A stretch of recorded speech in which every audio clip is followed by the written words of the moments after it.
It's the Raw after Bash in Berlin, and we had some great wrestling tonight, but a lot of booking decisions that I don't agree with. Welcome everybody to my review of Monday Night Raw. If you guys are new, welcome to the Wrestling with Eddie YouTube channel where we talk pro wrestling. We do Raw reviews, SmackDown reviews, PLE reviews, and weekly videos on the channel, so make sure to subscribe, comment what you thought of this week's episode of Raw, and give the video a thumbs up. It helps the algorithm. And now let's break down the whole show segment by segment. So the show started off with a recap of Bash in Berlin, which by the way, that theme song, Ratatata, freaking love that song. It was a great package with a great song. And then we got Wade Barrett introducing us to a new commentator, Joe Tessitore. I hope I said that name right. It might be Tessitore.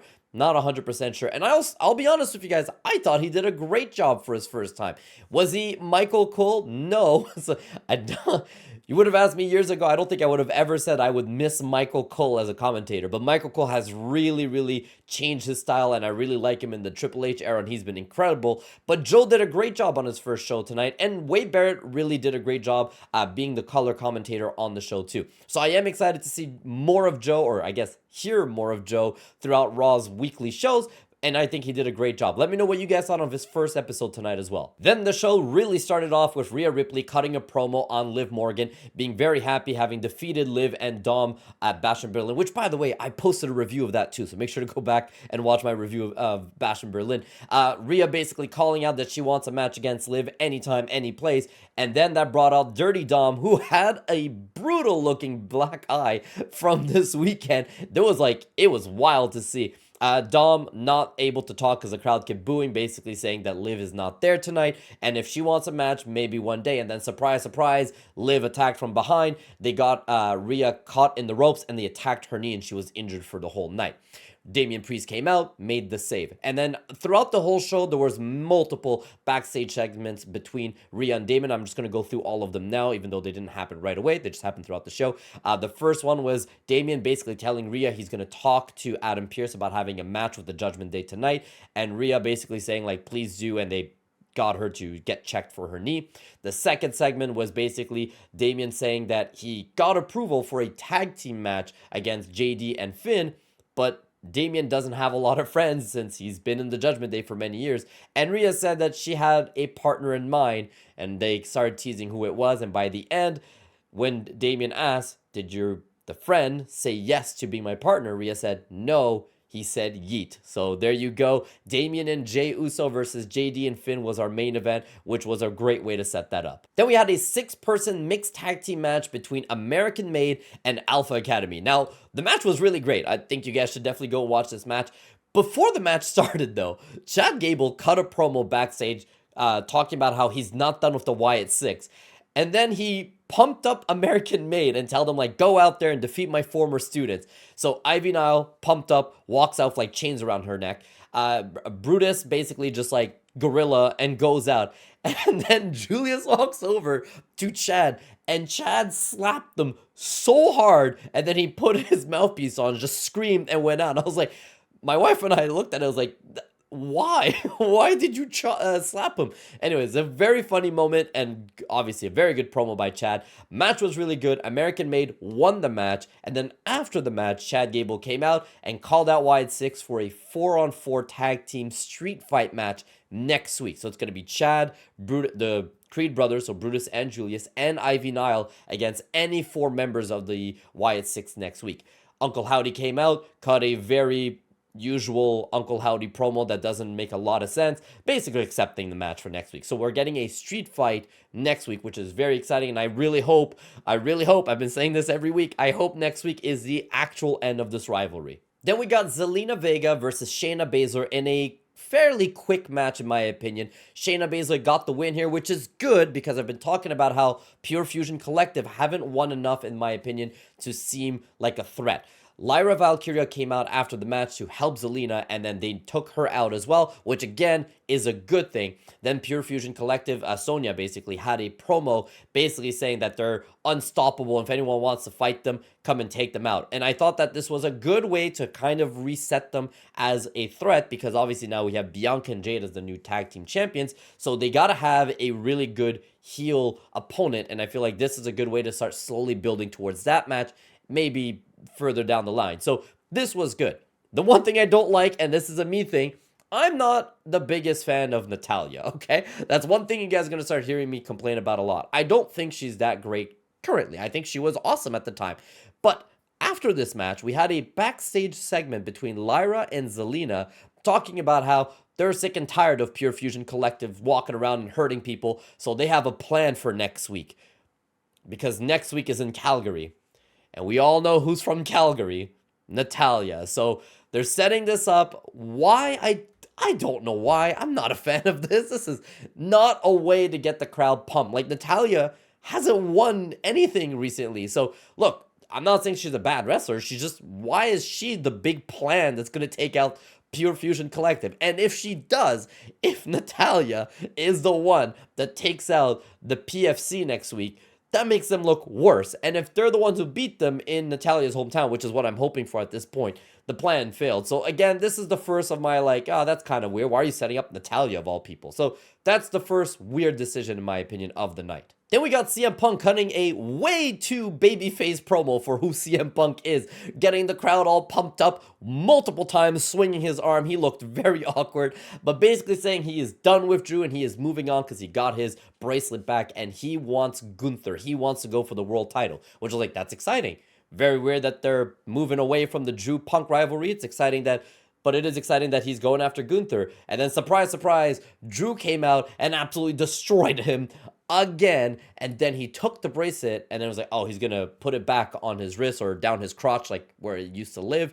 But instead, he broke the bracelet, grabbed all the little marbles or whatever, and put it in Punk's mouth, and then Claymore kicked him. Punk had to be taken out on a stretcher. Drew continued to attack him. So clearly, this is not over. They're setting up Bad Blood. I'm going to guess a Hell in a Cell. This is no surprise there. Literally every YouTuber, every Twitter account, everyone knows where this is going. Bad Blood is known for the Hell in a Cell Hell in a Cell match on the pay-per-view or PLE. So we're getting Drew and Punk in a Hell in a Cell.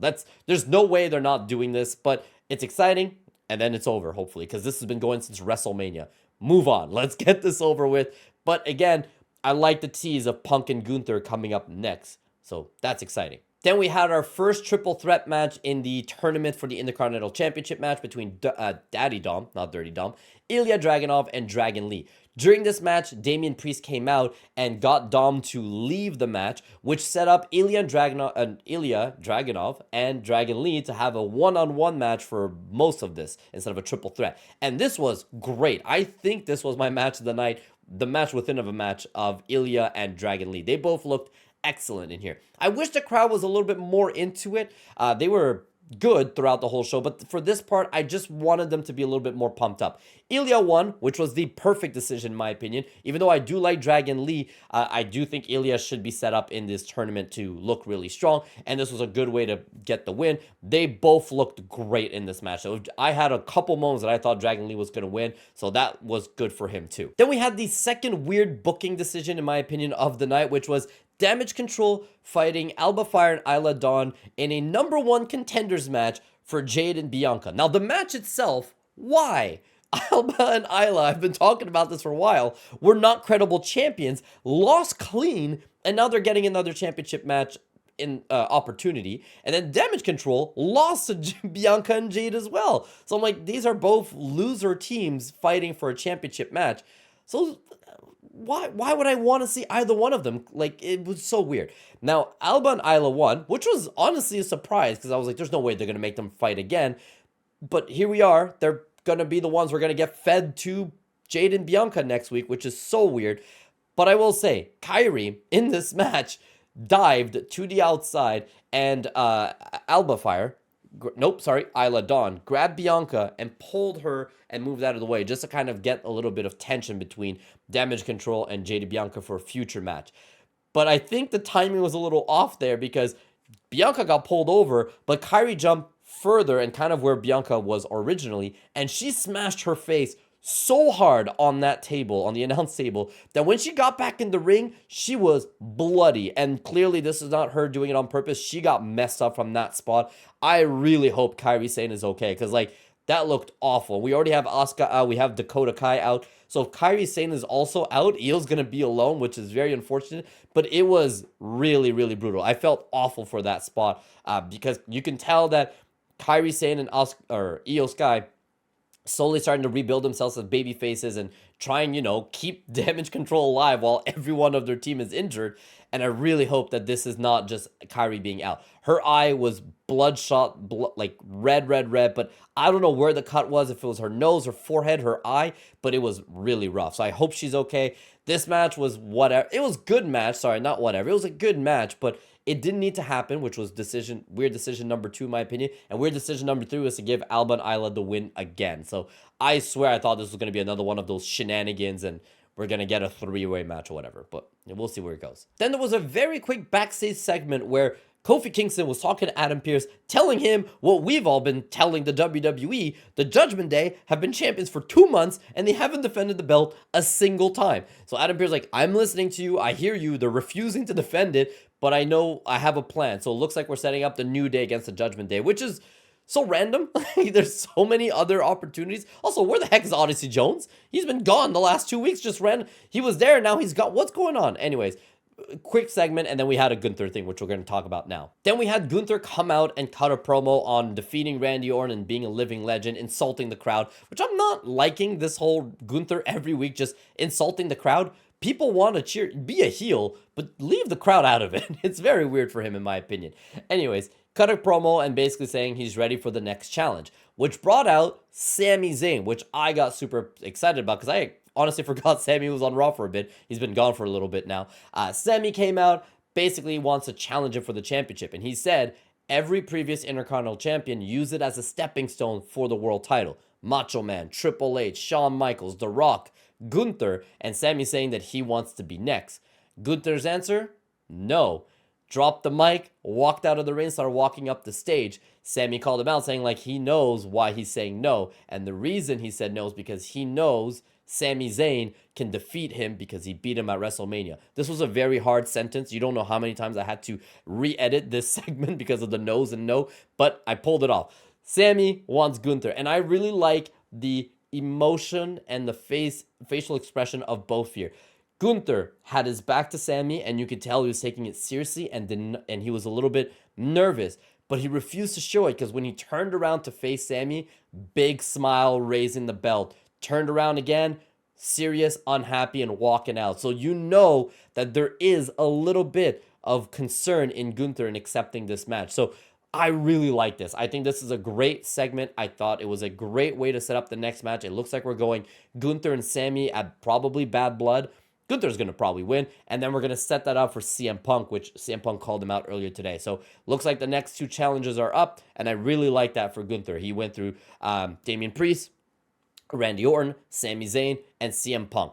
I think that's a great lineup, and I'm excited to see who comes next after that because we're getting closer and closer to WrestleMania. So very exciting stuff. I thought this was an excellent promo because Sami did a great job of not doing what he always does, which is pointing at the floor and losing his breath in every sentence. So he did a little bit better with his promo, in my opinion, and Gunther showed a little bit of concern, which we haven't seen often in him. So I like both character work there. Then we got weird decision booking number 3, which was Sheamus versus Ludwig Kaiser versus Bronson Reed. Bronson Reed had COVID, unfortunately. Hope he feels better soon. So he had to be removed from the match, and the whole night they were saying there was going to be a mystery third opponent, only to ruin the surprise to be Braun Strowman, which, that's all weird. Why keep it a surprise, then just be, oh yeah, it's going to be Braun? Why Braun if he got destroyed by Bronson Reed last week? Now, he did come out and he was absolutely destroyed, and they did sell it, but I'm like, you could have used anyone else and just let Braun not be there and continue selling the damage from Bronson Reed.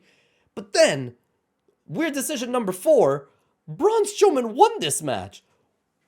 Why? Why is he winning this match? So, Sheamus got attacked from behind by Pete Dunne. So that makes sense. Get Sheamus out of the match. But then Ludwig Kaiser is in the ring, turns around, gets power slammed, and Braun Strowman wins. Why not give the win to Ludwig here? It was very unfortunate. So next week, the Fatal 4-Way is Jey Uso. I'm happy with that. Ilja Dragunov. Happy with that. Pete Dunne. Happy with that. And Braun Strowman. What? He feels so out of place, and he's hurt. And you know what's going to happen. Probably, hopefully, Bronson Reed's going to feel better by then and come out and continue to destroy him or something. But Ludwig would have been a... Can you imagine that 4-way? Jey, Ludwig Kaiser, Pete Dunne and Ilja Dragunov, that feels like almost like a little dream match for Raw. Why Braun Strowman? Anyways, I wasn't a big fan of this. The match was fine. It's just that ending really ruined it. And I did want Braun in this. I had the slight hope, and I know I shouldn't have, but I was hoping for Joe Hendry. If you guys don't know why, Raw tonight was in Denver, Colorado, which was the exact same place as where NXT was last night for their PLE show. Joe Hendry was there last night in the main event, and he lost. And they kept it a secret for like 2 hours of who this opponent, the third challenger, would be. I'm like, debut him on Raw, but we didn't get that. I know that was that's not WWE's fault. That's me wishful thinking. But honestly, anyone but Braun would have been better here. Then before the main event, we had a couple backstage segments I'm going to talk about real quickly here. Jey Uso was interviewed talking about his tag match and the tournament, like the Intercontinental Championship tournament. Braun Breaker came out, and I love this segment. So Braun Breaker and Jey Uso had a face-off. Both went extremely serious, and I really like this part of Jey. We've had Jey yeeting around, big smiles, laughing all night, and the last 4 months now, but he went dead serious when it was for the Intercontinental Championship, and I love that. I love being able to see Jey show a more serious side to him, so this was really good.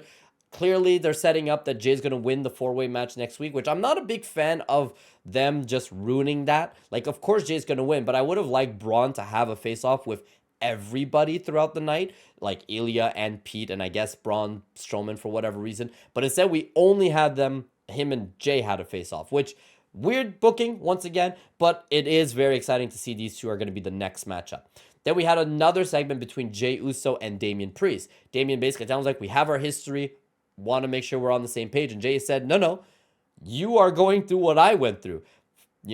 You were in a toxic family and things didn't work out, and then you realize, and Jey was saying, I was there with the bloodline, so I get it, we're cool. And I like that, and they both said we're doing this for Rhea, which is good. And that went into our main event. Let's talk about that right now. So our main event was Damian Priest, Jey Uso versus Finn and JD from the Judgment Day. And this was a great match, in my opinion. At one point, Liv Morgan came out and distracted Jey Uso, which brought out Rhea Ripley with her crutch and attacked Liv Morgan and got her out of the ring. Then Damian Priest, Jey Uso did their usual stuff and absolutely destroyed Finn Balor and JD and got the win. Which, final weird decision of the night in my opinion, your tag team champions, the Judgment Day, lost to Damian Priest and Jey Uso, who are not a tag team. The Judgment Day have looked so bad this whole weekend with Bash in Berlin and Raw. And honestly, man, they've looked awful for months at this point, I guess. You gotta do something here. Finn Balor needs a win. JD keeps losing. That's his job. I love seeing JD bump and sell because he's so good at taking huge bumps and taking the chokeslam and everything. He's good at it. But man, they're making the Judgment Day look so weak every single week. At some point, they need to take a win. I was really hoping Bash in Berlin would be the win, but they lost there and they lost tonight. What's the point? If they're setting up Finn Balor versus Damian Priest, why would we want to see that? Damian Priest has been destroying them by himself every single week. So it's an unfortunate situation that they're not getting us excited to, for whatever reason. Triple H is really good, and that's what he likes to do, is long-term booking. But we've been seeing Damian Priest get his hands on everyone every single time. They're not preventing us from seeing it. We're getting it every single week. So now it's just okay, well, we've seen this. Let's unless this is it. If this is it, great. But clearly it's not. Rhea still needs to fight Liv for the title as well. So it's not working for me. I really wanted Judgment Day to get a win tonight and on Saturday.